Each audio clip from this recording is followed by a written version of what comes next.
Olá, pessoal. Então, vamos retornar? Olá, professor. Então, vamos lá para... Parece sexta-feira hoje, né? Parece. Né? Então, vamos lá.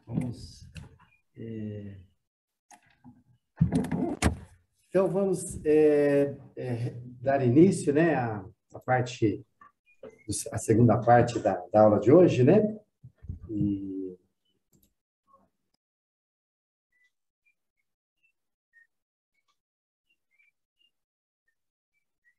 Tá mudo, professor.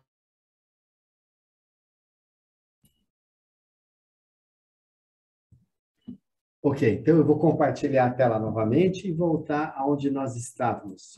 Só me confirma alguém se vocês estão vendo e ouvindo aí o slide. Ok, professor, estamos. Legal. Então, resumindo o que nós falamos, eu falei que era a parte mais chata do curso, né? Nós vimos o diagrama de fluxo de caixa e os três métodos principais de análise de viabilidade econômica. A TIR, o VPL e o Payback. Esses três aqui já dá para brincar bastante, né? Para escolher alternativas, né? E vimos que dá para amarrar com os relatórios contábeis também. Agora eu vou colocar uma outra parte, que quem realmente mexe na prática, e eu acho que precisa saber disso, né? Então, olha aqui, vocês já ouviram falar em falhas na TIR, falhas na taxa interna de retorno? Eu, quando descobri isso, fiquei assustado, porque 98% dos livros de análise de projeto não falam, né? E eu comecei, achei que tinha descoberto o segredo, uma falha. Aí eu fui na Biblioteca da Fé, na década de 60, todos os livros falavam. Não sei por que os últimos não falam, né? Mas uma das falhas da taxa interna de retorno é isso. Quem tem uma HP financeira, uma calculadora financeira, eu peguei esse exemplo que é tradicional. Olha esse fluxo de caixa no tempo zero, T0.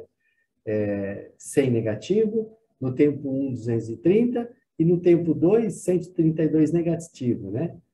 Se você colocar na calculadora, ó, no caso a 12C aqui, vai dar error 3, né? Isso aconteceu comigo e a maioria passa desapercebido. E aí, o que tem por detrás? É isso que está escrito aqui, ó, múltiplas taxas.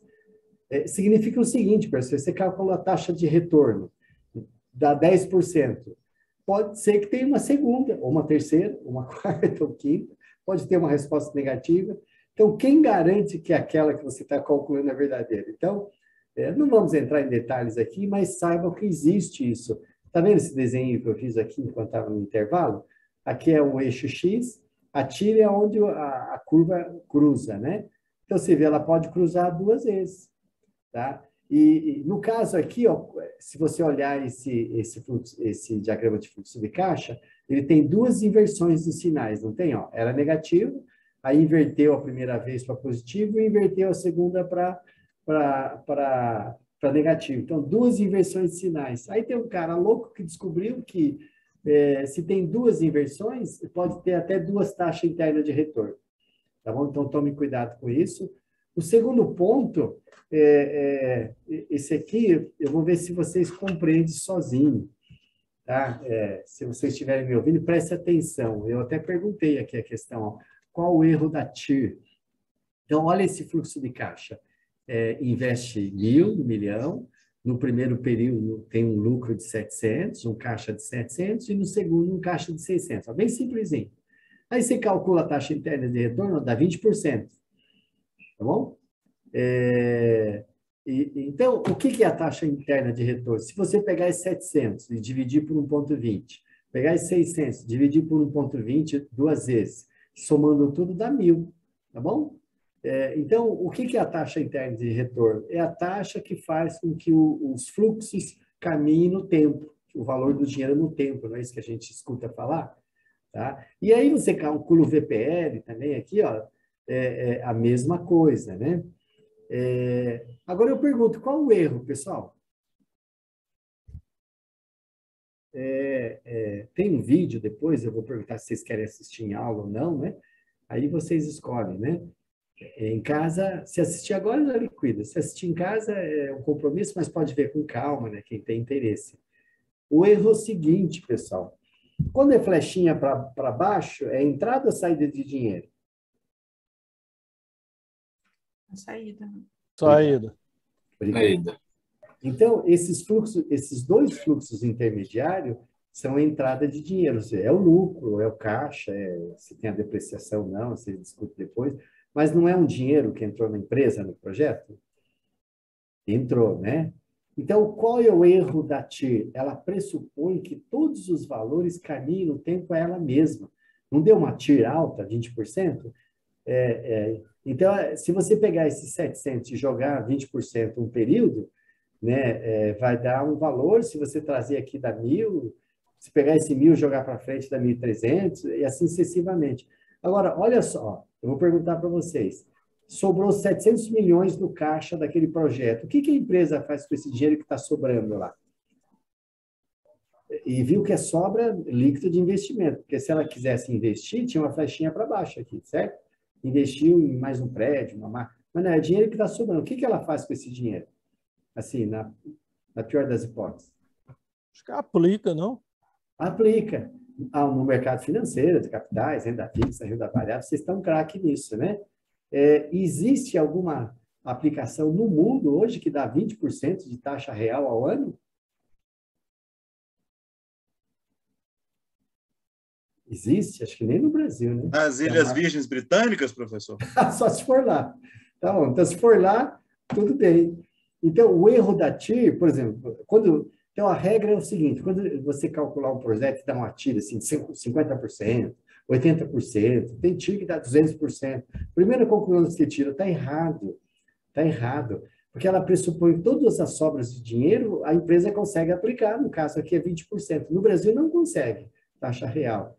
Tá? Então, essa TIR 20, ela não é 20, não sei, pode ser 18, 15, 13, né? Ela está errada, tá bom? Então, como que a gente corrige isso, essa inconsistência da TIR, que ela pressupõe que os fluxos intermediários são reinvestidos ela mesma?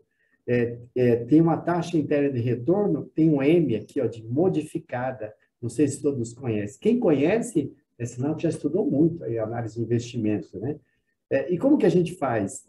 É o seguinte, ó, aqui, ó, esses 700, como a TIR é 20, a gente viu aqui, né? Deu 20, então volta lá. Se eu multiplicar por 1,20, vem para cá. Aí somar por isso aqui e calcular a taxa efetiva, chega no mesmo 20, né? Então, como que eu faço para calcular a taxa modificada?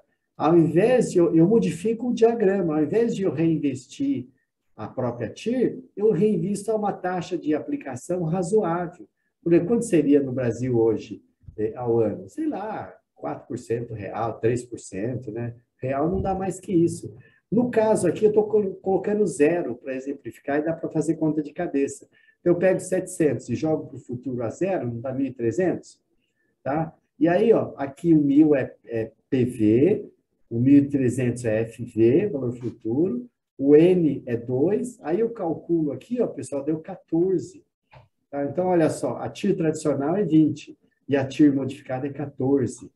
Tá? Então, se um dia vocês forem fazer de verdade, aí tem que estudar mesmo. Esse erro você pega se você, paralelamente, projetar nas demonstrações contábeis. Vamos pôr um ativo, um passivo, uma DRE, calcular um EBIT, todas aquelas coisas, né? O ROI. Então, aqui. Então, você já sabe da taxa interna de retorno modificada. E isso aqui tem nos livros, tá? No Excel tem até o IRRM, Modify Taxa Interna de Retorno. Agora, o VPL, eu coloquei na minha tese de doutorado, mas não costuma existir, mostrar, mas ele também tem, né? Quando você calcula o VPL, você não pega os fluxos intermediários e desconta a taxa, a TMA, taxa de desconto. Então, no nosso caso aqui, vamos voltar lá no VPL, a gente estava usando aqui 15%, né? Para calcular a TMA. Então, o VPLM também, ó, ele está pressupondo que os fluxos intermediários caminham no tempo a TMA. A TIR é pior, porque ela pressupõe que caminha no tempo ela mesma. Então, no caso de 20 ou 50, é absurdo. Agora, a TMA, o erro é menor, porque geralmente a TMA não está muito longe das aplicações de mercado. Tá? Por exemplo, 15 no Brasil não tem nenhuma aplicação. Então, como que você faz o VPL? É o mesmo esquema, você caminha no tempo, não a taxa, a TMA, mas caminha no tempo numa taxa de reinvestimento que você usa razoável. Olha, a empresa consegue aplicar 3%. Então, põe 3%. Aí você joga para o futuro, né? Aí deu 1.300, aí aqui, ó, 1.300. Aí você divide por 1,15, porque o 15 é o dividendo que você vai pagar. Aí tem que pagar de qualquer jeito. Olha aqui, ó, deu um VPL negativo, pessoal, olha, negativo, tá bom? Ó, deu 17 negativo. Então, olha só, pelo VPL normal, vamos voltar lá. O VPL normal aceita o projeto, porque é maior que 0, 62. E o VPL M, que é o VPL modificado, ó, 17 negativo. Então, esse projeto não é viável, tá? E olha a TIR. A TIR tradicional é 20, né? Quanto que deu a TIR modificada? Deu 14. Qual que é a TMA, o retorno mínimo? Não é 15? Então, o projeto não é viável também, tá bom? Então, isso aqui é um brinde, porque eu sei que alguns de vocês aí vão estar envolvidos em projetos reais mesmo, então não custa lembrar disso. Lembra disso e o cara que for fazer o cálculo, você questiona. Se ele não souber, não tem importância, porque isso aí é difícil, alguém sabe mesmo, né? E você vê o manual do BNDES, não fala dos projetos, ninguém cobra isso, né? Mas pelo menos você questiona e é mais uma gordurinha que você pode refinar, ajustar o risco aí, tá bom? E para finalizar, pessoal, então concluindo, né? Esse diagrama de fluxo de caixa, dá para calcular a TIR, o VPL, o payback. No lugar da TIR, o ideal é usar a TIR M, que é a TIR modificada. No lugar do VPL, o melhor é usar o VPL modificado, tá? Então, aqui, ó, esse fluxo de caixa dá para representar contabilmente. E vocês já sabem, né, pessoal? Então, por exemplo, no ano 0, ó, 1.000. Tem esse 1.000 aqui, tem 1.000 no imobilizado. Aí você soma esses dois fluxos de caixas que vão entrar, esse lucro, ele vai estar no caixa, no 1.300. Então, no ano 2, ó, o 1.300 está no caixa, né? E aí, o balanço no ano 2, o imobilizado está lá ainda, né, está usando. E aí, por que eu coloquei 1.000 depreciação negativo? Porque ó, você lendo esse diagrama de fluxo de caixa, ó, você investiu 1.000 e não sobrou nada aqui, né? Então, significa o quê? Se existisse um imobilizado de 1.000, você teria uma outra flechinha aqui de 1.000, aí teria 1.600 aqui no final, que você teria o do... Tá, e o 1.000 do... Então, isso aqui é para lembrar outra falha que a maioria, muitos acabam desconhecendo. Aliás, tem livro que fala, a depreciação deve ou não considerar no fluxo de caixa? Os livros falam que não. Mas, na verdade, não é que não deve considerar, ela está implícita, né? É que se você somar, não estornar a depreciação, você está considerando duplicidade.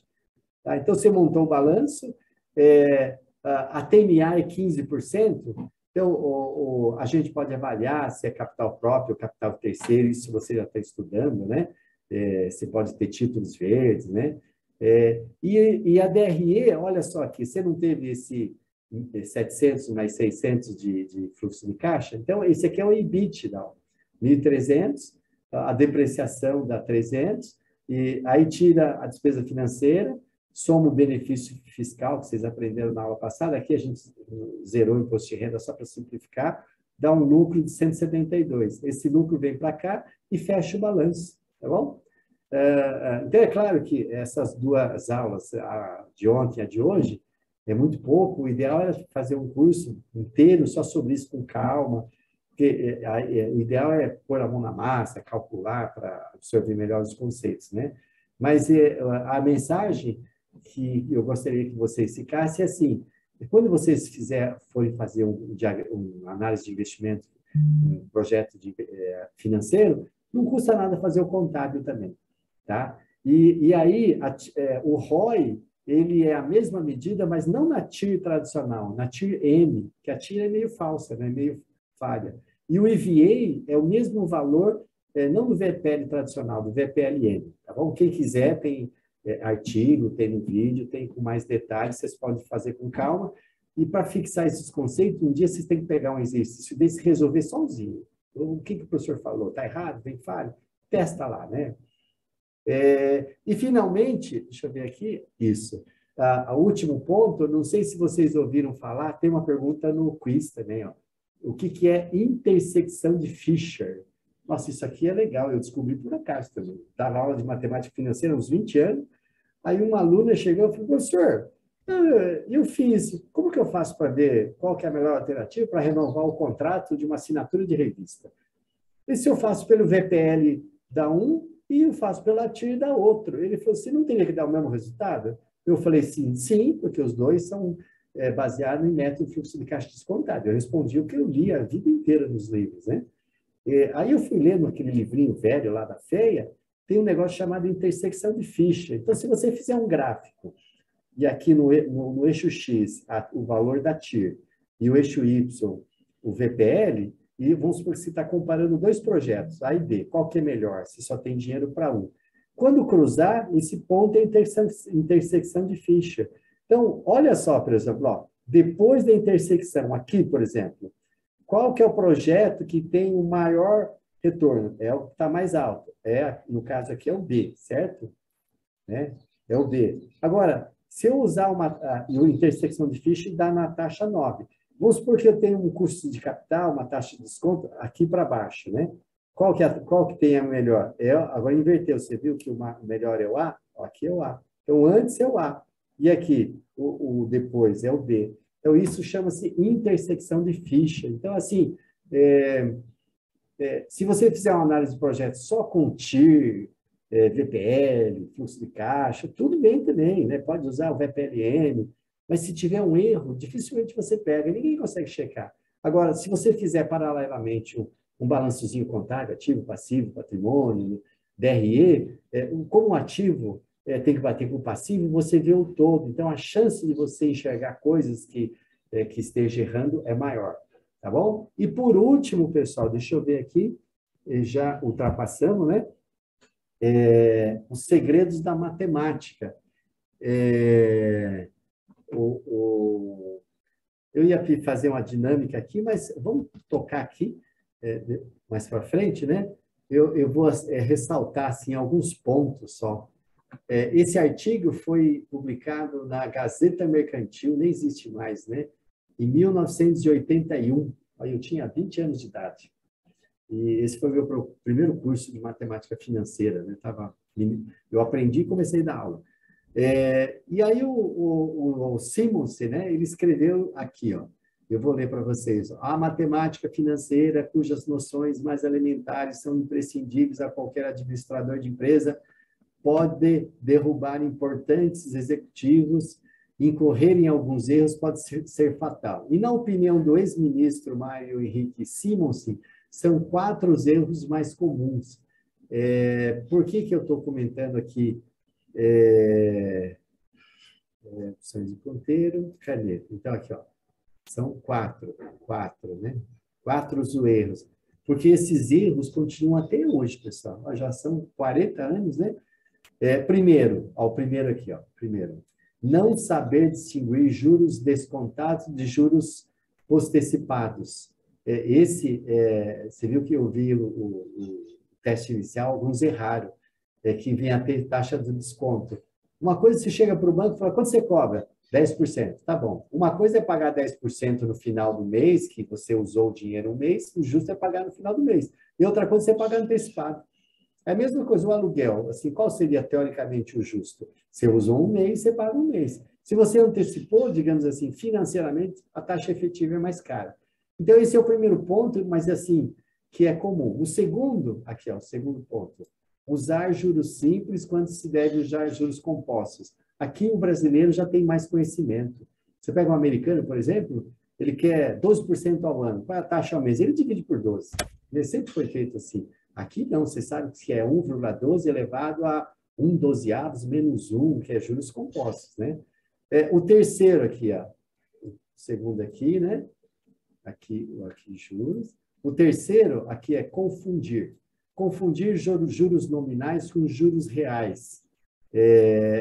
Então, isso é verdade. Você vê lá que a gente brincou com vocês, gravem bem que vocês vão responder o quiz, né? Qual é a diferença do sistema Price de amortização e do sistema francês de amortização? Por exemplo, 12% ao ano.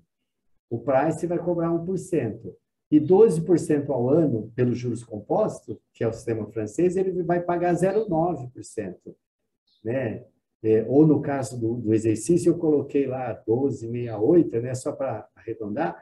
Então, 1% no Price custa, sei lá, 1,5%, custa mais. Então, a taxa efetiva é maior. Então, tem que saber a diferença. Eu estou falando isso, pessoal, porque depois que vocês fizeram o projeto, vocês vão lá mostrar que a taxa interna de retorno, que o ROI, né, e começa a dar números, né? Assim, pode até simplificar para o leigo, né, para que está comprando, entrando no projeto. Mas quem mexe com isso tem que saber muito bem, né, essas propriedades do valor do dinheiro no tempo.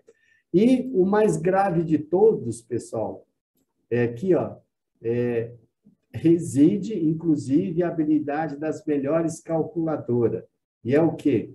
Respeitar a aritmética dos juros compostos, mas com a suposição adicional de que as taxas de juros se mantenham constantes no tempo. Alguém entendeu isso, pessoal? Respeitar na suposição adicional de que as taxas de juros se mantenham constantes no tempo. Alguém sabe o que é isso aqui? A gente podia aqui ficar conversando, né? Mas quinta-feira à tarde, já é quase sexta, para mim é sexta, porque amanhã não tenho aula, né? Então, eu já vou adiantar. Isso aqui tem a ver com aqueles erros da TIR. Então, uma TIR de 20%, ou sei lá, achou TIR de 50%. Ela pressupõe que todos os fluxos intermediários, o dinheiro que sobrou do caixa do projeto, a empresa consegue reinvestir a 50%. Tá? Então, é besteira isso, né? Aliás, uma empresa que dá muito lucro, se você paga os dividendos, tudo bem, o dinheiro foi embora. Agora, se você não paga os dividendos, é como se você tivesse que gerar aquela mesma taxa de retorno sobre tudo que o acionista não retirou. Então, assim, para a empresa, quanto melhor, mais rápido distribuir dividendos, melhor para ela, porque ela vai pagar menos remunerações. E para o acionista, ele podia pensar assim, ó, como a minha empresa é boa, tem um ROI aí de 20%, né, o inteligente para ele é nunca te sacar dividendos, porque ele vai sacar o dividendos que estava rendendo 20 e vai pôr na poupança para render 4. Né? Então, é isso que o Mário Henrique Simonsen está falando. Né? E para encerrar, pessoal, eu voltei lá, né? Olha aqui o resultado da média de vocês, né? Eu peguei aqui lá pelo sistema, deu 4,9. Pessoal, está acima da média, tá bom? Então, tem muitos de vocês que realmente trabalham, tem umas pegadinhas aí no teste, e tem aquelas últimas questões, a última principalmente, tem a ver com a regra com a intersecção de Fischer, tem a ver com a suposição dos fluxos de caixa intermediário, né? Então, aqui e ali é pegadinha mesmo, só quem realmente dá aula e está estudando isso, tá? Então, eu acho que a gente já conseguiu rever tudo que tinha de importante de aspecto financeiro, e a próxima programação, se não me engano, agora é trabalho em grupo. É essa daqui. Esse daqui, pessoal, descartar. Então, a próxima etapa, ó, a gente atrasou só um pouquinho, atrasamos 10 minutos. Pessoal, o que eu iria fazer com vocês agora, tem um vídeo, no vídeo a gente é mais objetivo, né, dá uns 25 minutos aqui, que, digamos assim, explica em mais detalhe tudo que a gente viu até agora, dessa parte de taxa, de TIR, de ROI, do VPL, da intersecção de Fischer, né? Então, eu pergunto para vocês, a gente pode gastar mais uns 25 minutos aí nesse vídeo, ou se não, a gente entra já para o intervalo, não, para o trabalho, né? Reunião em grupo, e aí ganha uns 15 minutos, uns 15, 20 minutos no final da aula para vocês responderem o quiz. Então, me fale o que vocês querem fazer, por favor. Eu gostaria de assistir o vídeo, professor, para ver se eu Então, consigo aclarar algumas dúvidas. É bom, porque já está aqui, né? Se deixar para fazer em casa, às vezes até achar um ponto, né? Então, eu vou colocar o vídeo E aí nós vamos assistir o vídeo, tá? Sim.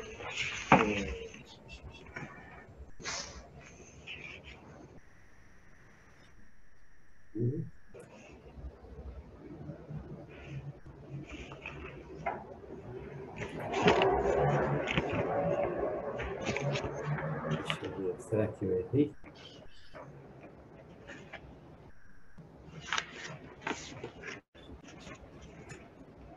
Depois eu corrijo, cara.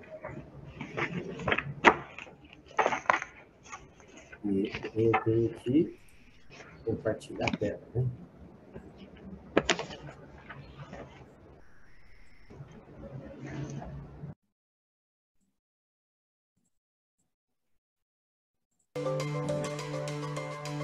Vocês estão vendo e ouvindo? Sim, agora sim, Legal. tela cheia. Beleza. Olá, sou José Roberto Kassai, professor da disciplina Gestão Financeira de Risco, e vamos para uma aula intitulada Conciliação de Medidas Financeiras de Análises de Projetos e Análises Contábeis. Esta aula, pessoal, quando nós proferimos para profissionais que atuam já há bastante tempo, eles têm dificuldade de entender. Então, vocês estão talvez numa condição privilegiada, que talvez vocês tenham mais facilidade para entender essa questão matemática. Então, vamos começar. Medidas contábeis que nós já vimos nos módulos anteriores. Então, vamos rever aqui um pouquinho de medidas financeiras. Tá? Vocês provavelmente vão ter algum módulo específico, né?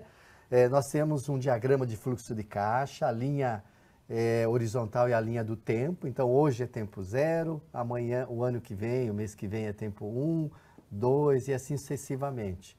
Tá? E nós temos os fluxos de caixas futuro, que pode ser fluxo de caixa ou fluxo de lucro, pode ser EVA, né? E a gente traz isso a valor presente usando uma taxa mínima de atratividade. Então, isso são medidas financeiras de projetos que o BNDES, os bancos de investimentos, utilizam largamente. Tá? E a gente calcula a taxa interna de retorno, VPL, payback, que a gente vai ver rapidamente agora. Tá? Agora, o que eu quero que vocês, especialmente, comecem a enxergar, quando vocês forem se aprofundar, estudar essas análises financeiras de projetos, quando vocês estiverem lendo aqui, ó, esse investimento inicial, na verdade é o ativo, tá bom? Isso aqui é o ativo. Vocês podem avaliar, esse diagrama de fluxo de caixa pode ser, por exemplo, uma compra de uma geladeira. Ou eu pago à vista 1.900, ou eu pago 1, 2, 3, 4, 5 parcelas nesses valores. Ou nós podemos interpretar como se fosse um diagrama de fluxo de caixa da própria empresa. Então, olha aqui, ó, você investiu 1.900, que é o total do ativo operacional, tá? O que são esses valores de fluxo de caixa? É o lucro, né? Ou lucro, fluxo de caixa, ou lucro, fluxo econômico, né? E a taxa mínima de atratividade? Vocês já entenderam, é o próprio WACC. Na verdade, é o passivo, olha, o capital próprio, o capital de terceiro. Então, se vocês nunca estudaram isso, sintam-se privilegiados e daqui para frente vocês comecem a avaliar não apenas o aspecto financeiro, mas também o aspecto contábil que vocês viram nos módulos anteriores, e tenho certeza que é tudo que existe de mais avançados no mundo, né? No Brasil e fora do país. Tá?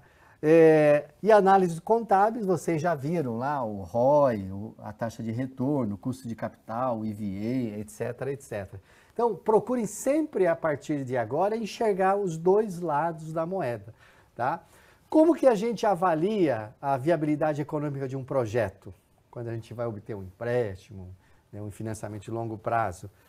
Nós temos essas 6 etapas aqui. Elaborar um projeto de investimento, avaliar o diagrama de fluxo de caixa, tem que determinar a taxa mínima de atratividade, e aí nós temos os 3 métodos. O principal aqui, mais utilizado, é a taxa interna de retorno, o segundo é o valor presente líquido, e o terceiro é o payback, que a gente vai ver rapidamente cada um deles agora, e vocês complementem estudando a bibliografia. Então, projeto de investimento. A gente começa avaliando desde o nome, razão social, missão, quais são os capitais. Tem um outro módulo que a gente vai desenvolver de relato integrado, vocês vão avaliar não apenas os capitais financeiros, mas capitais não financeiros também, ó, humano, social, intelectual, ambiental, né? Então você avaliou todas as questões da empresa, avalia o aspecto aqui é uma empresa, né? Processamento, então entra recurso e sai produtos e serviços, né? Não só financeiro, mas não financeiro também, tá? E aí você faz estimativas de valores, então investimento, as receitas, as despesas, etc. E aí você pode criar uma coluna aqui como fluxo de caixa líquido, tá bom? Nós temos aqui, tá? Então esse é o projeto de investimento, um business plan, né, que vocês provavelmente já estudaram ou vão estudar aí no decorrer. A segunda etapa, o que é o diagrama de fluxo de caixa? Nada mais é do que esse diagrama que nós já vimos, apresentamos inicialmente, tá? E o que é a taxa mínima de atratividade? A taxa mínima de atratividade, pessoal, vocês, eu acho que já entenderam, é o próprio WACC. 90% dos livros de gestão financeira de projetos, eles conceituam a taxa mínima de atratividade como o quê? É o custo de oportunidade, ou seja, o retorno mínimo que você deixaria de investir para investir no projeto da empresa. Na verdade, é uma visão muito incompleta. Isso seria verdade se o risco da empresa fosse igual ao risco do mercado. Tá? Então, o que você tem que considerar? Se o mercado tem um retorno mínimo de 10 e o seu projeto tem um risco maior, então você, na verdade, teria que ter um custo de oportunidade um pouquinho maior, o que nós aprendemos nos módulos anteriores, no cálculo do CAE. Tá? E se você financiasse o projeto com 100% com empréstimo de um banco de investimento? Aí não seria o CAE, seria o CAI. E se você financiasse esse projeto com um pouquinho de dinheiro próprio e um pouquinho emprestado? Aí seria o ponderado, que é o próprio WACC. Em outras palavras, a taxa mínima de atratividade é o próprio WACC, né? E agora vamos calcular, então, o método da taxa interna de retorno. Vocês vão avaliar nos livros, né, no artigo tem. A taxa interna de retorno é a taxa que faz com que todos os fluxos de caixas trazidos a valor presente, ele dê um saldo zero, né? Ou ainda, se você trazer o 500 a valor presente, o 600 a valor presente, todos os fluxos de caixa a valor presente, né, ele teria que dar aqui o mesmo valor dos fluxos de caixa negativo. Então, daria um valor presente líquido nulo, né? Ou desse jeito aqui. Então, eu estou trazendo a valor presente, eu pego esse valor, divido por 1 mais a TIR, aqui é elevado a 1, por quê? Porque eu vou trazer um ano. O segundo fluxo eu vou elevar a 2, por quê? Porque eu estou trazendo a valor presente 2 anos, e assim sucessivamente. Então, o que é a TIR? É essa incógnita, é uma equação algébrica, é um polinômio de enésima grandeza. E como que se faz? Não tem solução matemática, é por método iterativo. É dessa forma que as calculadoras fazem. E aí, fazendo pela calculadora, o método iterativo, o Excel, nós chegamos aqui numa taxa interna de 21,84. Tá bom? Na calculadora, nós temos esse espaço para se resolver, chega no mesmo resultado. Tá bom? E como que a gente avalia esse método? Para avaliar se o projeto é viável. A TIR tem que ser maior ou igual a TMA. Então, no nosso caso, a TIR deu 21, a taxa mínima de atratividade deu 15, então esse projeto é viável. Tá? Esse é o método mais utilizado e preferido aí no mercado. O segundo método é o valor presente líquido. Parte-se do mesmo diagrama de fluxo de caixa e a gente desconta, a gente traz a valor presente, né, todos os fluxos a valor presente. Então, se eu pegar aqui, por exemplo, ó, 500 mais 600 mais 700, 900, dá R$ 3.500. Tá? Então, isso é fluxo positivo. E o negativo, que é investimento? Nós temos aqui 1.900. Se tirar 3.500 menos 1.900, dá quanto? 2.600. Tá? Ou seja, nós não podemos fazer essa conta, porque eles estão em tempos diferentes. É a mesma coisa que somar laranja com abacaxi aí, né? Esse aqui está em valores no futuro e aqui está valor presente. Então, para a gente avaliar esse fluxo, esse valor líquido, nós teríamos que trazer a valor presente. Como que traz a valor presente? Pela fórmula de juros compostos, Então, o fluxo 1, você traz, no caso aqui nós estamos usando a taxa de atratividade, ou seja, a empresa custa para existir a taxa mínima de atratividade, ou WACC. Então, a gente está descontando todos os fluxos, né? E depois desconta do 1.900, nós chegamos aqui em 353. Tá? Então, esse é o valor presente líquido. Na calculadora, aqui tem os passos também, né?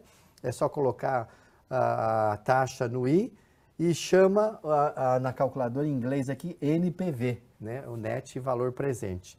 Tá? E chega no mesmo valor. E como que a gente avalia pelo método VPL, valor presente líquido, se o projeto é viável? Ele tem que ser maior ou igual a zero. Tá bom? Então, ou seja, você traz a valor presente, paga o 15, que é o retorno mínimo, ele teria que ser maior que zero. No caso aqui, sobrou 353 milhões, né? Então, esse projeto pode ser entendido como viável, ok? O terceiro método, que é utilizado também na bibliografia de análise de projeto, pessoal, é o payback. Aqui a gente poderia entender como se fosse um lucro mineiro, né? A gente sempre usa essa história aqui, foi um aluno que contou, né? Então, essa empresa investiu em 1.900, aí no primeiro ano deu um lucro de 500. Aí você pergunta para o fazendeiro, para o mineiro, e falou assim, escuta, quanto você deu lucro? Ele vai falar, não, deu prejuízo. Está com prejuízo de quanto? 1.400. Ou seja, você investiu 1.000, teve um lucro no primeiro ano de 500, falta recuperar 1.400. Falou, estou no prejuízo. E no segundo ano, recuperou 600, ainda falta 800. E no terceiro, recuperou mais 700, falta 100. Então, quando que ocorreu a recuperação do investimento, ou o payback, né, o prazo de recuperação? Foi no primeiro, segundo, terceiro, no quarto ano aqui, nesse quarto, entre o terceiro e quarto ano, tá? Faltava recuperar 100, como recuperou 800, então nós chegamos aqui ó, em 3,13 anos, tá bom? É só fazer uma regrinha de 3. Isso que é o payback. Na bibliografia, vocês vão verificar não só o payback original, o payback descontado, o payback taxa interna, etc. Tem um payback que a gente usa logaritmo, né? Mas eu, particularmente, eu prefiro usar o payback original, que apesar de ele cometer essas falhas de somar valores diferentes, de valor do dinheiro no tempo diferente, na verdade, eu não uso ele como método para decidir investimento, eu uso ele como um método complementar aos demais métodos, ok? E o payback não tem um número ideal, mas assim, quanto menor, melhor. Se você estiver avaliando 2 projetos, e eles têm, por exemplo, taxas internas de retorno parecidas, ou VPL parecidos. Só que um recupera em 3 anos e o outro recupera em 2. Qual que você prefere? O 2. Mesmo que economicamente eles tenham a mesma rentabilidade. Tá bom? Então, resumindo, como que a gente analisa, né, a viabilidade econômica de um projeto? A TMA, vocês já entenderam então aqui que é o próprio WACC. Tá? A TIR, no caso aqui, ó, deu 21. É maior do que a TMA, então o projeto é viável, tá? Eu poderia me dar por tranquilo aqui. E se eu usar o método VPL, deu 353, ele é maior do que zero, então é viável também. E o payback, nós chegamos aqui em 3,1 anos, então ele é viável também. É assim que vocês podem fazer projetos de viabilidade econômica, né, de investimentos, né? Pode ser uma compra de uma máquina, compra de uma geladeira, lançamento de um produto novo, ou até o projeto de uma própria empresa. E é aconselhado que se faça isso antes de você tomar a decisão de abrir uma empresa, ok? Tá bom? Agora, o que nós vamos abordar agora, discutimos bastante aí com o professor José Rubens, são alguns aspectos avançados que eu tenho certeza que mesmo pessoas que já trabalham na área há décadas, talvez passem desapercebidos, né? Uma delas aqui, vou passar rapidamente, vocês complementem na leitura, são as inconsistências da taxa interna de retorno, que tem a ver com a taxa de reinvestimento e raízes múltiplas. Eu vou explicar o que é isso, tá? Vamos imaginar esse diagrama. Você abriu uma empresa, né, investiu 1.000, no primeiro ano você teve um lucro de 700, um caixa de 700, e no segundo, 600, tá? Como que a gente avalia a taxa interna de retorno? Né? a taxa interna de retorno deu 20%. Tá bom? Ok, né? 20% é uma taxa por si só alta, né? Superior à Selic, aplicações financeiras, Bovespa, né? Agora, se eu pegar aqui, olha, eu pego esse fluxo intermediário de caixa, esses 700, e levo a valor futuro a própria TIR, ó, 700 vezes 1,20 dá 840, tá? O 600 ele já está lá no valor futuro, lá no tempo 2, é o próprio 600. Então, somando tudo, deu 1.440, tá? Então, se você pegar aqui eu teria então um diagrama de fluxo de caixa simples, eu teria só um investimento de 1.000 e teria um valor futuro de 1.440 aqui, tá? Não está muito legível. E se eu usar a fórmula de juros compostos tradicional, eu chego no mesmo 20, tá? Vocês poderiam estar perguntando, mas e daí? Isso aí é apenas uma demonstração algébrica. Realmente, é só uma demonstração algébrica. E o que está errado nisso? O que está errado nisto? O que está errado é que a TIR pressupõe que todos os fluxos intermediários são reinvestidos a ela mesma. Esse é o pecado que mesmo profissionais que trabalham já com projetos há muito tempo, às vezes deixam passar desapercebido. Olha o seguinte, pessoal, o que é esse 700? Ele é um fluxo de caixa positivo. Tá? Se eu perguntasse para vocês, vou perguntar para o professor José Rubens, isso aqui é um dinheiro que está sobrando ou está faltando na empresa nesse ano? É um dinheiro que está sobrando, é um lucro. Óbvio, tá. E aí vocês poderiam continuar falando, e daí? Estamos na mesma. Agora, olha o seguinte, o que uma empresa faz com o dinheiro que está sobrando? Ou ela reinveste na própria empresa, compra máquinas, ela não fez isso, senão teria uma flechinha aqui para baixo, né? Então ela não fez isso. Então, qual que seria a alternativa mais óbvia? Ela vai investir isso no mercado financeiro. Ou investe na poupança, numa renda fixa, no fundo, em ações, em outra empresa. Tá? Então, o que está errado? A TIR está pressupondo que a empresa consegue reinvestir todas as sobras de caixa, no mínimo, a própria TIR. E nem no Brasil, que nós somos campeões de taxa real de juros, a gente consegue um rendimento mínimo de 20%. Então, quando você calcula uma TIR dá muito alta, 20%, por exemplo, ela está errada. Né? Ela só estaria correta se a empresa conseguir reinvestir todos os fluxos de caixas a ela mesma. E nem no Brasil, que nós somos campeões, a gente conseguiria isso. Tá? Então, vocês vão começar até a entender que o método de matemática financeira é um método falível. E é mesmo. Então, quem não estudou, já começa a estudar com essa visão. Então, portanto, a TIR somente é verdadeira se a taxa de reinvestimento for compatível com as taxas de mercados, tá bom? A outra inconsistência tem a ver com as raízes múltiplas. O que é a TIR? A TIR, matematicamente, é quando a função corta o eixo X aqui, tá bom? Tá bom. Agora, ela pode cortar aqui, se for uma função dessa, ou pode cortar aqui, aqui, pode ter positiva ou negativa. Matematicamente não tem nenhum problema. Agora, no mundo empresarial, isso não tem sentido. Então, TIR muito alta não tem significado empresarial, TIR negativa muito menos. Então, não confunda a matemática com o mundo empresarial, né? São coisas distintas, tá? E o que nós teríamos que fazer, então? Nós teríamos que fazer uma TIR aqui, ó, modificada. Tá? O próprio Excel tem essa função, é o Modify taxa interna de retorno. A TIR tradicional é 20, e ela pressupõe que a gente reinveste os fluxos intermediários a ela mesma. Aí o que nós faríamos? Ao invés disso reinvestir a ela mesma, nós vamos reinvestir a uma taxa de reinvestimento compatível, por exemplo, 3%, 2%, 4%, né? Uma taxa conservadora. No nosso exemplo aqui, no artigo que vocês vão ler, eu coloquei 0, porque matematicamente 0, 1, 2, 3 é a mesma coisa. E é mais fácil para fazer conta. Eu imagino que vocês estejam cansados agora com todo esse raciocínio.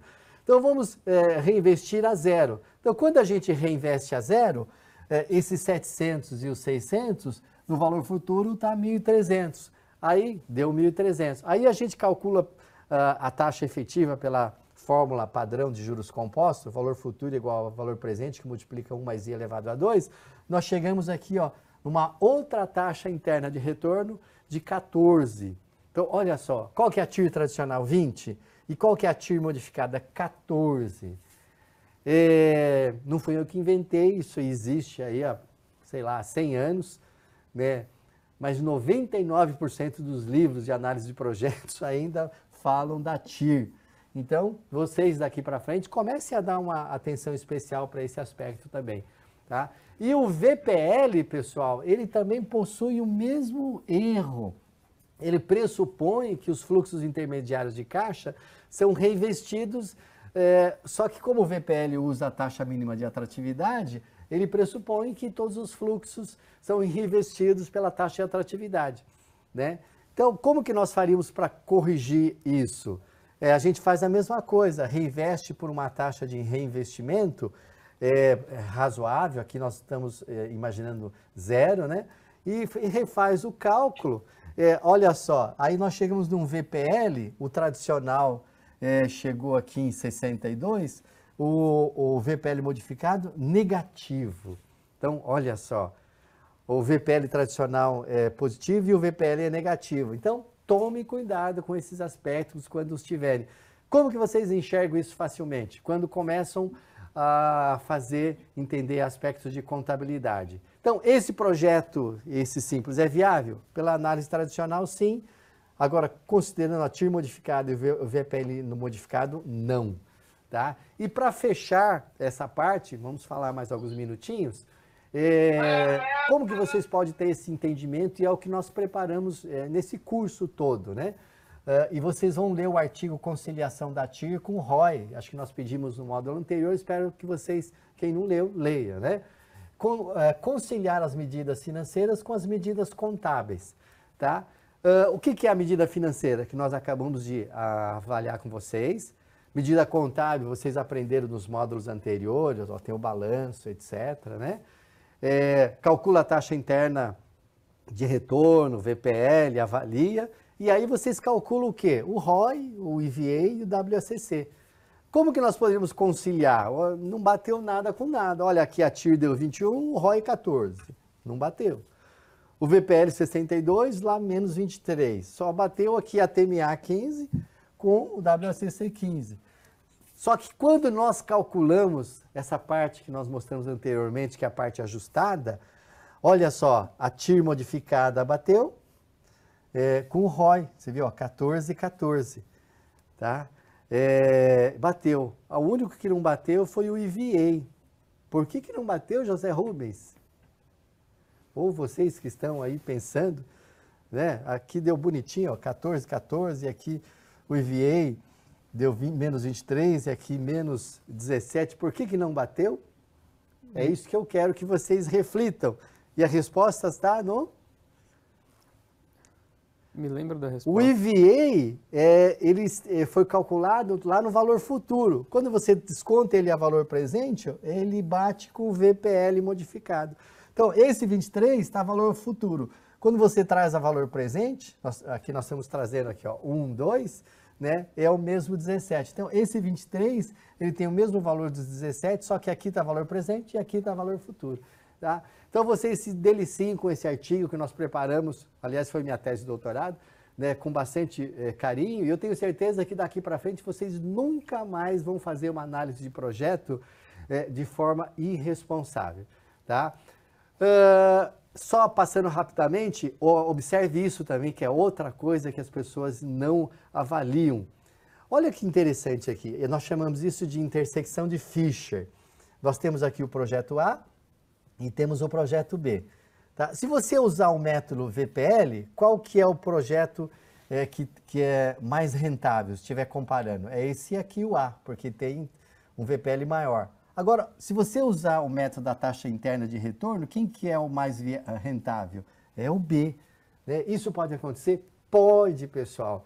Infelizmente, mais de 90% dos livros de matemática financeira esquecem de falar sobre isso. Isso aqui chama-se o quê? Intersecção de Fisher. Então, estude com carinho, né?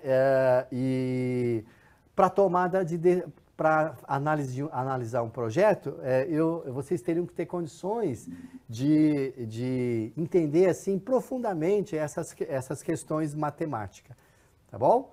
E finalizando o módulo, né? José Rubens? Recomendamos de novo que vocês façam o quiz final, que vai ser no final do próximo módulo. Releiam a bibliografia indicada e continuem estudando. Tá? Então, muito obrigado. Aproveitem bastante.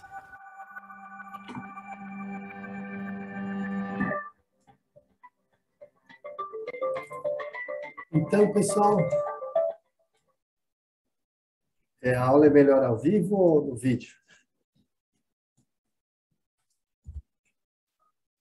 O senhor quer sinceridade? No vídeo. O vídeo ajuda bastante, viu? Tá certo. É verdade. Fazia tempo que eu não ouvia. E esse vídeo a gente preparou lá na TV Cultura, lá na Univesp, lá da Universidade Pública. Esse é o tipo de coisa que seria introdutório para a aula que a gente teve, você entendeu? Porque ele traz alguns conceitos, algumas lógicas de uma forma mais espaçada no tempo, onde você consegue apreender a lógica da coisa, o feeling, né? É verdade. Essa aula, por exemplo, demoraria umas 3 horas só expondo. Aí nós tivemos que trabalhar para fazer o vídeo em 20 e poucos minutos, e aí o pessoal orientando, tira essa palavra, corta, meu filho ajudou, né? Mas está aí, na bibliografia tem o texto, né? E todo esse material está nesse livro aqui, Contabilidade Ambiental, Relato Integrado de Sustentabilidade. Não precisa comprar, eu estou disponibilizando uma parte aí. E assim, finanças para pessoas leigas e sustentabilidade para quem já é de finanças. Tá? Professor, aquele artigo que você menciona no vídeo também está disponível no nosso material complementar? Também está disponível. Tem no livro e está na complementar. Eu coloquei os artigos. Quando eu achei link na internet, eu coloquei também. E pelo horário, pessoal, a gente faria uma reunião de grupo, né? Agora, eu sugiro a gente fazer o seguinte: não ter reunião de grupo, até porque o assunto que vocês discutiriam no projeto é o mesmo da aula passada, de ontem.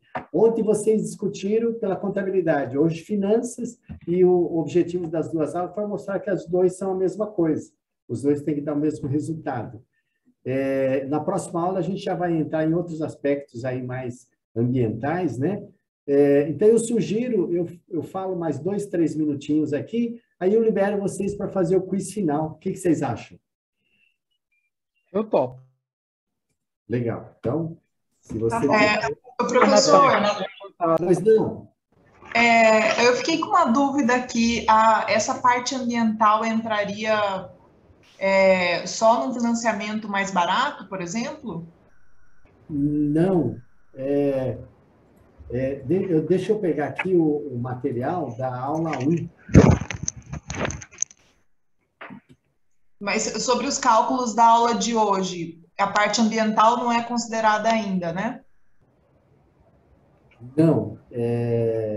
Então, deixa eu ver aqui, aí você já pergunta de novo aqui. Eu vou compartilhar a tela, tudo bem? Isso aqui foi a primeira aula, né? E quando eu montei aqui para vocês, vocês estão vendo aí? Estamos. Então, esse aqui é o projetinho do... Vocês vão focar aqui, então. Quais seriam as principais obras de infraestrutura? Vocês já escolheram lá, achei fantástico, né? Saneamento, eólica, né? E aí, assim, o que eu imagino, assim, o que eu mais gostaria de ouvir é vocês mostrarem a região, né? Qual que é o propósito daquela região, principalmente assim, no cenário do Brasil, uma potência verde futura, e quais são as grandes vantagens? Só que você fala em 3 capitais, os pontos fortes, né?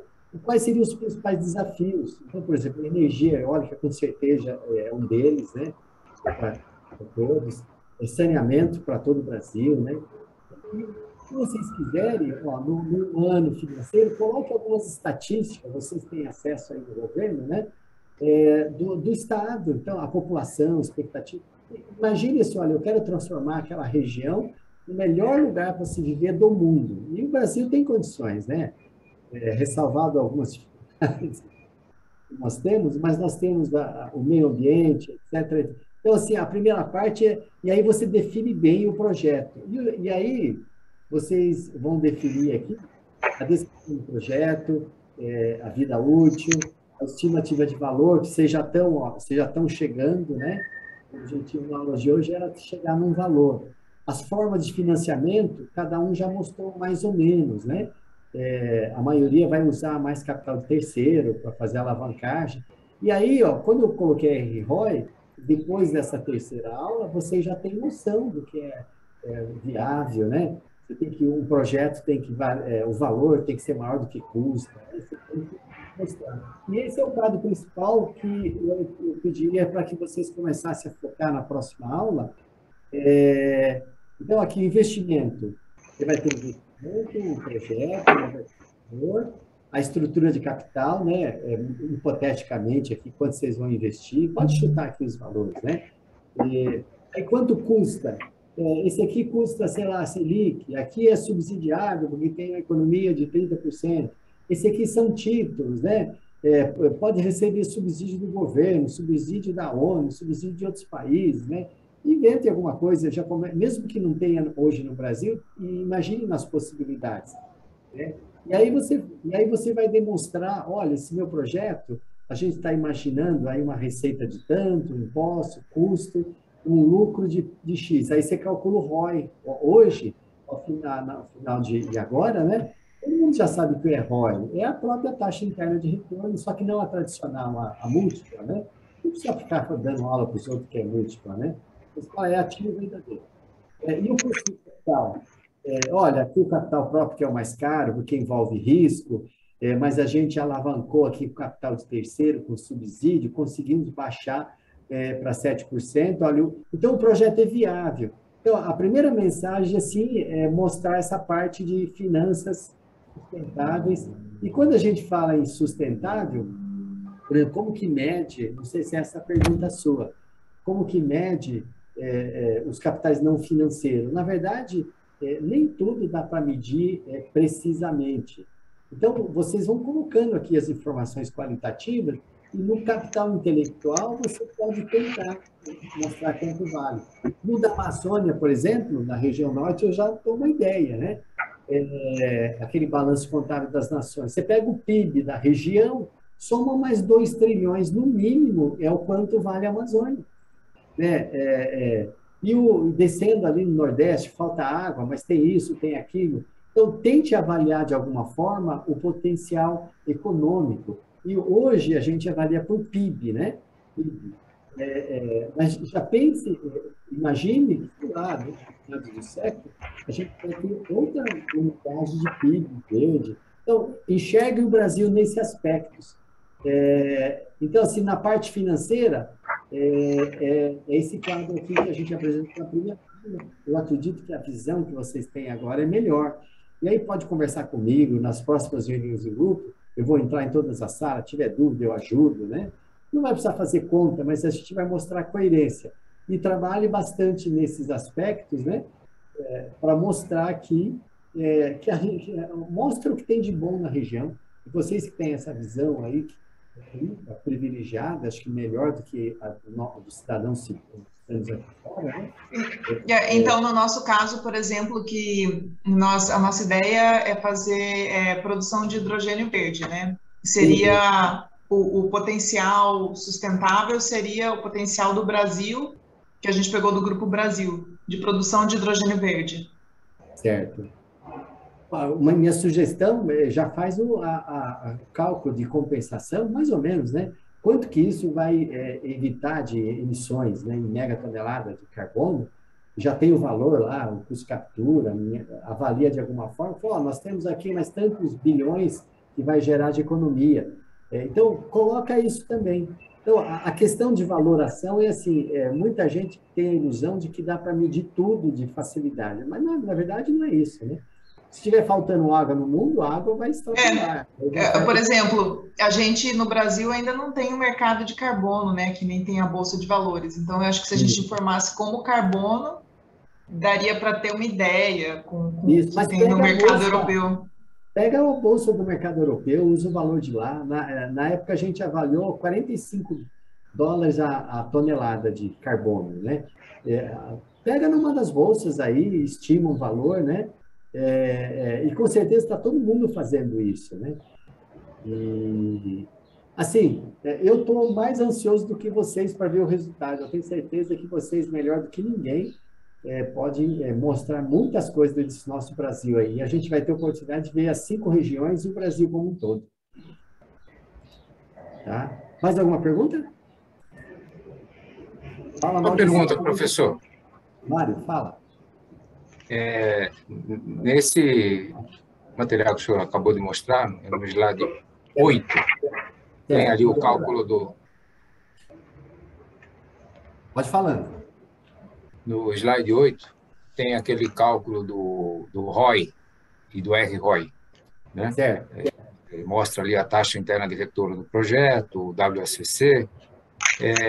Num projeto, digamos, uma concessão, seja de uma ferrovia ou de um aeroporto, são feitos estudos de viabilidade, onde são estimadas as receitas, os investimentos, né, que serão necessários, os custos operacionais, e é montado o fluxo de caixa. Esse fluxo de caixa ele é descontado pelo WACC, porque ele considera a remuneração do capital próprio e do capital de terceiros, dos empréstimos e tal, dos financiamentos. Geralmente, nesses grandes projetos de infraestrutura, a disputa no leilão é pelo maior valor de outorga. Esse valor de outorga ele apareceria onde? Aí, no RROI?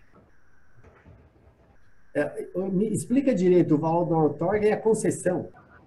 No caso de uma concessão, onde há uma disputa, quando é levado a leilão, há uma disputa de várias empresas. E a gente vê, às vezes, o valor, a outorga mínima, que é calculada nos estudos de viabilidade.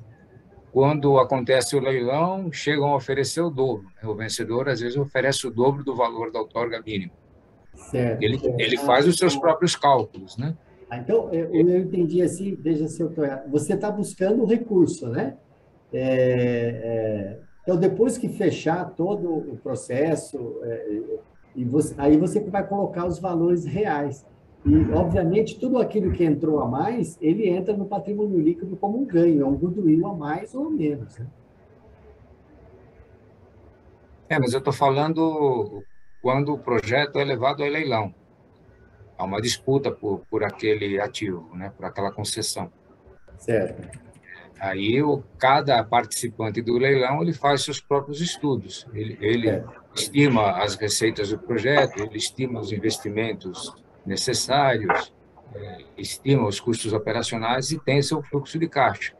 E ele tem as suas estimativas também de quais serão as taxas que ele terá que remunerar os seus acionistas e os financiamentos que ele eventualmente irá procurar. Então, ele tem a sua própria taxa interna de retorno, seu próprio WACC, e tem a taxa interna de retorno do projeto, com base no fluxo de caixa que ele estimou.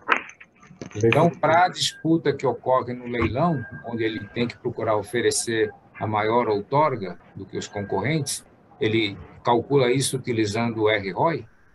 Seria isso? Sim, o resumo, o RROI ele chega no líquido, já que você está comparando a TIR com o custo de capital. É o resultado aí. A diferença da taxa de retorno do projeto e da taxa do WACC. Isso. Aquilo está sobrando, ele pode oferecer como outorga porque aquilo está sobrando. Ele já remunerou seus acionistas, já remunerou os financiamentos, o capital de terceiros. Seria isso, mais ou menos, grosso modo. Exatamente. Então, assim, resumindo, é isso mesmo. Resumindo toda a parte financeira, o importante não é a TIR. Você tem que comparar a TIR com o WACC. O importante é o que vai sobrar, é o spread. A gente chama de RROI, ou na linguagem contábil, é o EVA, é o valor econômico agregado. Ok. Obrigado. Não, obrigado você, Mário. Então, pessoal, olha aí, você viu que nós pegamos 2 dias de um assunto assim chato, né, para quem não é da área, e corremos bastante, porque é muito conteúdo. Assim, na minha visão, conseguimos fechar. Então, podemos dar por encerrado a aula pontualmente. Não sobrou tempo para fazer o quiz, mas o quiz é sobre exatamente o que a gente viu. Então, o que nós vimos hoje, vocês têm condições de até amanhã responder todos os 3 quiz das 3 aulas aí. Tá bom? Então, se ninguém tiver mais nenhuma pergunta, nós podemos encerrar por aqui. Bom descanso. Vocês têm aula amanhã ainda, né? Eu encerro essa semana aqui. E até terça que vem. Até logo, professor. Bom final de semana. Obrigada, professor. Bom fim de semana. Obrigado, Boa noite, professor. professor. Obrigado, professor. Obrigado. Um abraço. Até terça.